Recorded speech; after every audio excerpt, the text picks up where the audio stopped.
Take it is time for a quick 13 win over the Patriots last night.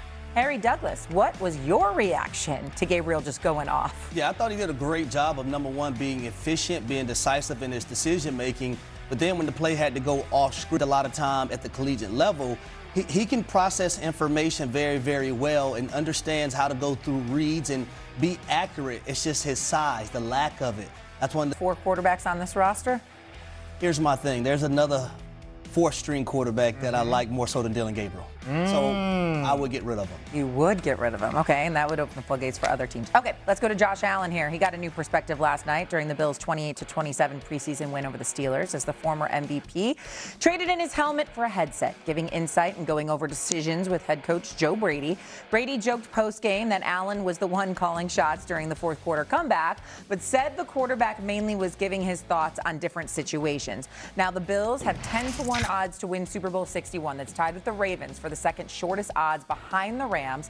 Buffalo has had 10-1 or shorter preseason Super Bowl odds in 4 of the last 5 seasons. Obviously, they have yet to make it there. So why should we believe Josh Allen can get to the Super Bowl now this year, Kevin? He's the best quarterback in the world right now, at this very moment, because there are questions about a lot of other quarterbacks right now. There are very few about Josh Allen. Now, do I believe that they're going to win the Super Bowl this year? No, I do not. But I do think there's a case to be made. Joe Brady being the head coach, him being more comfortable in that offense, DJ Moore being the best receiver they've had in a few years, the offensive line being where it is. It's a very good offensive line. There's some cases to be made. That roster still has holes, but guess what? So does every team in the AFC. I would not be surprised at all if they win the AFC. I just don't see the Bills, even though he's the best player in the world, even though he's got the capability to go into LeBron mode and drag any player on that 53 to the Super Bowl, even though he's got all that going, I don't see this Bills team on the talent level with the Rams, even with the Seahawks or an Eagles. Josh Allen, Josh Allen, Josh Allen. Y'all do understand this is a team football game, right? And if it was all just Josh Allen, then the Buffalo Bills would have been made to Super Bowl by now. It's about that defense elevating and being better than they have been over the last few years. Let's go back to 13 seconds on the clock when you're on the road at Kansas City. Oof.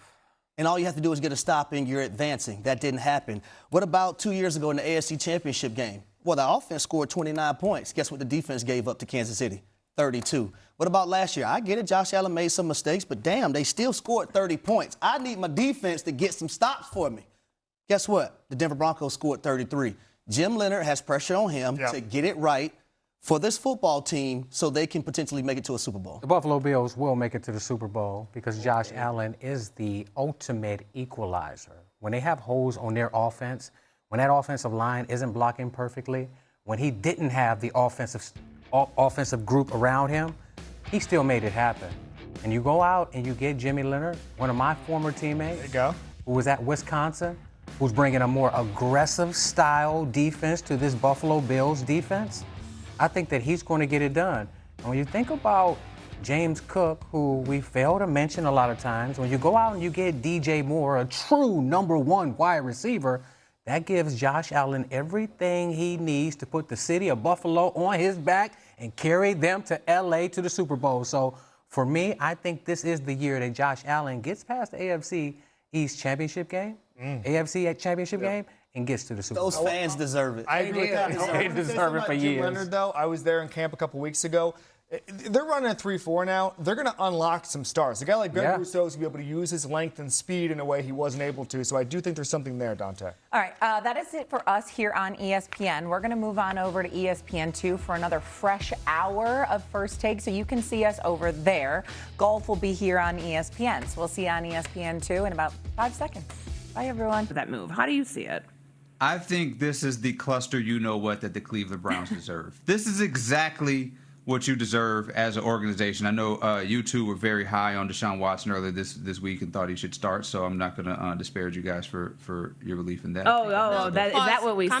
Calm down. I think I heard you guys say that you thought it was a really good quarterback. No, that David. wasn't? Nope, that's not what we said. Oh, okay. I said on Monday, I was here with Courtney and Michelle, and I said... You like his football mechanics really look good out there. Since February, I got the sense this is Deshaun's job.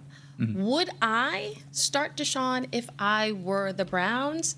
No, Kimberly wouldn't. Kimberly would want to know, is there anything there that I can work with?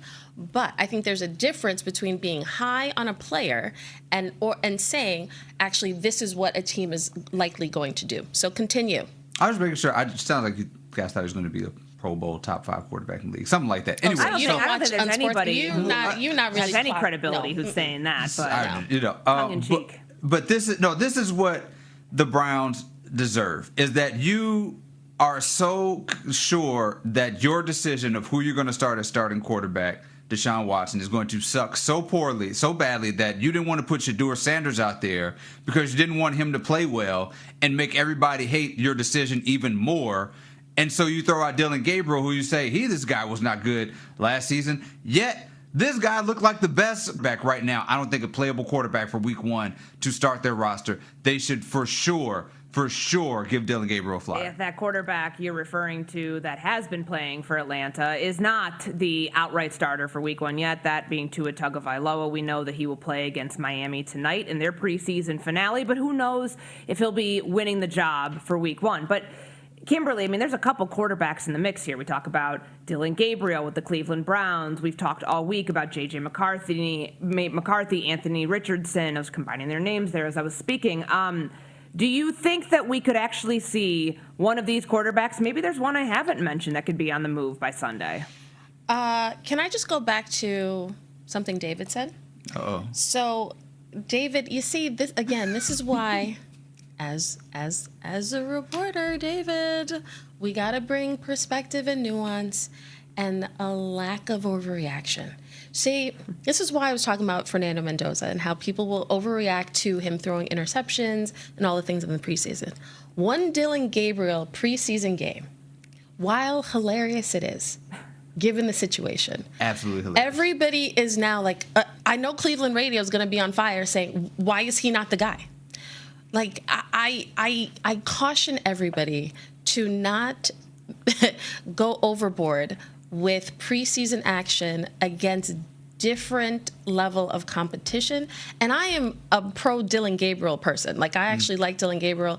I think it would be interesting if the Atlanta Falcons, where Kevin Stefanski, former Cleveland Browns head coach, is, given the fact that the Falcons have a quarterback in Michael Penix, who is just getting back to 11 on 11s, and you have Tua, who we're not exactly sure what version of him we're going to see this season. So this is not me killing Dillon Gabriel, but I pause your question, Courtney, to again bring some sort of perspective. But I like if I'm picking up what you're putting down there, you're thinking about, well, hey, if the Browns...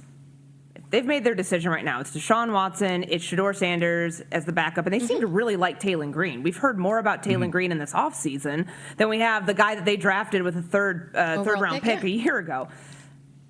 Maybe Dillon Gabriel makes his way to Atlanta as a backup? I don't know. I mean, I like that logic, given what you said about Kevin Stefanski and what you said about their backup situation. I think it's an interesting one. I think for Dillon Gabriel's...